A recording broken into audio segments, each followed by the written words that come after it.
So ito mga idol, yung ating adventure style. O, di ba? Ang forma, di ba? Ito ang ganda, no? So meron ka na nakalagay na cover, may knuckle guard, may metering kit, tapos meron pa dito sa back. Ayan. So 3,100 pesos lang ang idadagdag nyo sa 55,900 introductory price. So yan pong intro natin hanggang August lang. So hanggang ngayon pa lang mga idol, magpa-reserve na kayo.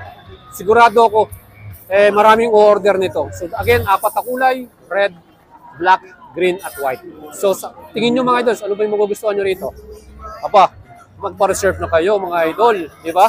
Ang ganda nito eh. Oh, abot na abot eh, kahit anong size eh, no? So yan oh, natputed tayo oh. Oh, sa kanilang butong upuan niya, sobrang ano talaga, comfortable din. So, easy to maneuver din to, madali siyang gamitin. Sa tingin ko idol, magugustuhan niyo to. Kaya, ano pa hinihintay nyo? PM na kayo, Alagang Boy at subukan ninyo. Send message lang. Alright.